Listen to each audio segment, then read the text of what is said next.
Hi, my name is Yashira Martinez, and today I want to talk to you about physician assisted suicide euthanasia. And I want to bring awareness to you about the death rates of physician assisted suicide among the different places where euthanasia is actually legal across the world. Day in and day out, people often think about their lives. They plan, they set goals, they think about their daily lives and how to go about them. But what happens if people all of a sudden had to start thinking about their choices and options about dying instead?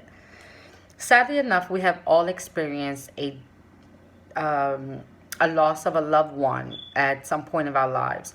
We're also familiar with the term suicide. Today, I'm going to inform you about the death rates and the options that terminally ill patients are taking in order to end their own pain and suffering. Terminally ill patients are opting for physician assisted suicide as a form of death. Okay, so today I will inform you about the legality of physician assisted suicide in some places of Europe, in Canada, and in some places of the United States. Now that we understand that physician assisted suicide is actually legal in some places across the world, let's talk some facts. Before we do so, I want to just kind of brief you on exactly what physician assisted suicide euthanasia really is. So, euthanasia is the act of deliberately ending the life of someone to end pain and suffering. There are many different characteristics of this. You have involuntary euthanasia. You have voluntary euthanasia, where a patient who is terminally ill consciously makes their own decision to end their lives. And involuntary euthanasia is where a patient is not able to provide this consent, but it is carried out by someone else, sometimes a loved one or a physician. Um, Physician assisted suicide is a form of active euthanasia, where a lethal dose or a prescription is prescribed and the act is carried out by a physician.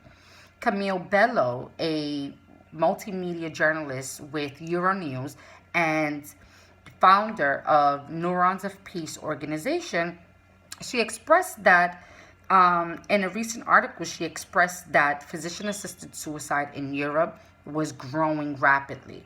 So, some places in Europe, like Belgium, Finland, Germany, Luxembourg, Austria, Netherlands, Switzerland, they're all are on board with this act. According to the 2017 Regional Euthanasia Committee, physician assisted suicide accounted for 4.4% of Netherlands' total death rate, and 96% of these cases involved euthanasia, with less than 4% involving assisted suicide. The largest portion of those deaths were patients who, were cases of patients who were battling terminal ill cancer.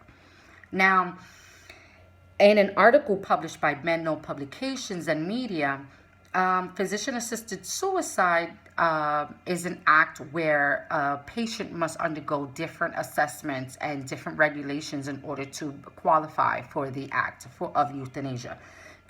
In Europe, a patient must be fully aware of their diagnosis and prognosis, and the different options that they have.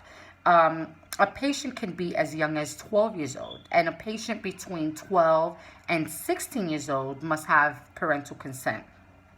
A patient's decision for euthanasia must be an informed one. So their request for euthanasia must be written, and the patient, must also be informed by the provider about their diagnosis, prognosis, possible consequences, and different different information about just generally options for the patient. Now, the number of terminally ill patients that are opting for this form of death is not only spreading in Europe, but it is spreading and increasing globally. We see similar facts like this when we go ahead and move on and talk about the legality of physician assisted suicide in Canada. Physician assisted suicide is also legal in Canada, all around. Kathleen Harris, senior writer with the CBC Parliament, she wrote in a recent article that there were 1,523 cases of physician-assisted suicides carried out in Canada within the last 6 months. That was a 30% increase for Canada in the last 6 months. Eligibility for euthanasia in Canada, a little different from Europe, seeks that a patient must be at least 18 years old, and they must be mentally capable and conscious to make their own medical decisions. Patients suffering with terminally ill cancer in Canada accounts for 65% of assisted deaths in Canada. They, similar to Europe, they must undergo a medical assessment. Their requests must also be informed, so they must be provided with information about their prognosis and their diagnosis and different options like palliative care. And this request of the patient and the information provided to them must be given to the patient when they request euthanasia and also immediately before the act is actually performed. Finally, let's look at the legality of physician-assisted suicide in the United States.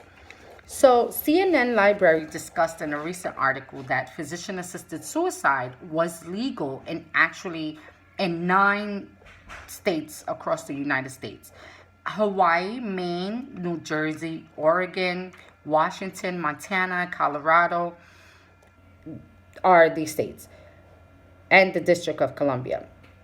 Oregon was the first to legalize euthanasia in 1997, and it's honestly been on a rise since. According to the 2018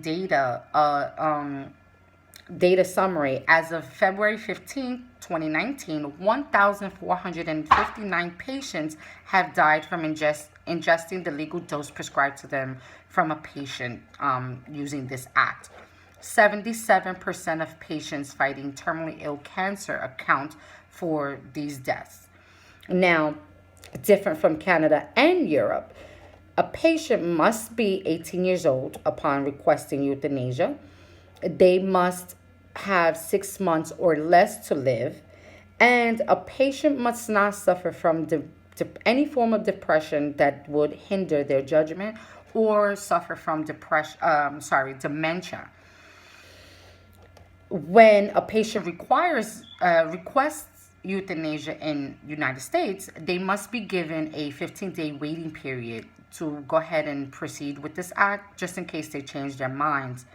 And then a patient that does fall within the criteria of euthanasia and prescribe the lethal dose must actually inject him or herself with the legal dose done by themselves, not a provider. All in all, we can now further understand the legality and the options that terminally ill patients are taking in order to end their pain and suffering.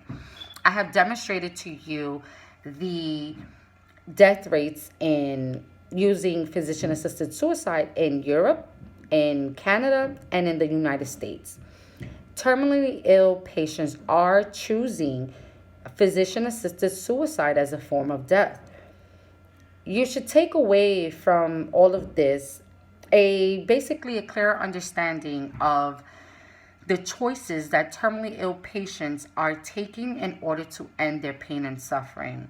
Reiterating that while most people around the world live their lives choosing and planning and how to live their lives daily, there are some people around the world actually choosing and opting for different ways to die.